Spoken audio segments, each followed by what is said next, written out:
જૈન મિત્રો, હું ટેટાડ પાસ ઉમેદવાર. આજે તમામ ઉમેદવાર મિત્રોને એક મહત્ત્વની એક સૂચના જણાવી છે કે આપણે છેલ્લા 10 દિવસથી 9થી 12ની અંદર 7,500માં વધારા માટે અથાગ પ્રયત્ન કર્યા. એની કોઈ લિમિટ નથી. એમ બધી રીતે આપણે ફોડી લીધું કે ભાઈ આવેદન આપવાનું હોય કે આરપીડીથી લેટર મોકલવાનો ઈમેલ હોય કે ગણેશજીને આવેદન હોય કે સીએમ હોય કે શિક્ષણ મંત્રી હોય કે તમામ જગ્યાએ આવેદન આપી દીધા. પણ અમુક મિત્રો જે કુંભકર્ણની જેમ ઊંઘી રહ્યા છે એને મનમાં એક વહેમ ગળી ગયો છે કે ભાઈ આપણો તો વારો આવી જ જવાનો છે, આપણો તો આ વિષય છે, આમાં તો સૌથી વધારે જગ્યા આવે જ છે, આપણો મેળ પડી જ જવાનો, આપણે શું કામ ધક્કા ખાય. તો મિત્રો, મારી એક વસ્તુ યાદ રાખજો, આ ઓડિયો ક્લિપ પણ સાચવીને રાખજો. જ્યારે મેરિટ જાહેર થશે ને, ત્યારે જગ્યાઓ આવશે ને, ત્યારે ગોઈતા નહીં જડો, એટલું યાદ રાખજો. એના કરતાં બેટર છે કે આપણી પાસે એક અઠવાડિયું વહી જોઈએ તો અઠવાડિયામાં અથાગ પ્રયત્નો તમારી રીતે પ્રયત્નો કરો ને.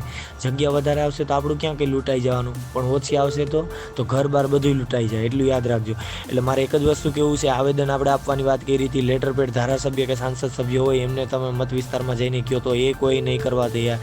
રચનાત્મક કાર્યક્રમ ગણેશજીને આવેદન આપવામાં, તો એમાં ઘણા મિત્રોએ સારી રીતે પોતાનું કર્તવ્ય નિભાવ્યું. ત્યારબાદ ઈમેલ હોય તો ઈમેલ પણ મિત્રો તમે ઘરેથી મોકલો. આરપીએડીથી તમે કાગળ મોકલી શકો, એડ્રેસ તમને મોકલી દીધા, લિંકો મોકલી દીધી. અને બધુંય કરવા છતાં પણ કોઈ મિત્રો, આજે 17 તારીખ થઈ ગઈ, હવે આપણી પાસે 6 દિવસ છે. 6 દિવસમાં તમે ધારો તો 7,500માં વધારો તમે લાવી શકો. જો 6 દિવસ તમે ઊંઘી રહ્યા અને તમે એવું વિચારી લીધું કે ના કશું જ નહીં થાય, હિંમત હારી ગયા, તમને એમ લાગે આપણાથી શું થવાનું, તો મિત્રો એક વસ્તુ યાદ રાખજો, જીવનમાં અફસોસ સિવાય કશું જ નહીં વધે.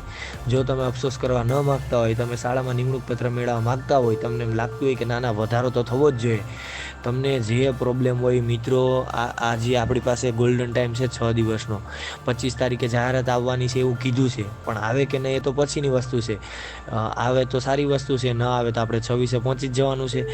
પણ 7,500માં વધારાની વાત હોય તો તમારાથી જેટલા પણ શક્ય પ્રયત્નો હોય એ આપો. મારી 2 હાથ અને મસ્તક નમાઈને હું હજુ કહું છું કે 7,500ના વધારા માટે તમે આગળ આવો.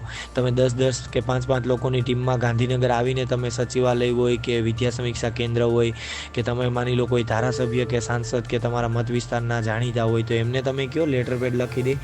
તો બસ મારે એટલી જ વસ્તુ કહેવું છે કે તમે રજૂઆત કરો, રજૂઆત સિવાય કશું જ નહીં થાય. 2-2, 3-3, 4-4, 5-5 ઉમેદવારો આવો, તમને આવેદન આપવા માટે ક્યાં કોઈ રોકે છે? તમારે ક્યાં કંઈ ખોટું કરવાનું, માત્ર આવેદન આપવાનું છે. તો બસ એટલું જ કહું છું, 7,500ના વધારા માટે આગળ આવો. જય હિન્દ, જય ભારત, જય જય ગરવી ગુજરાત.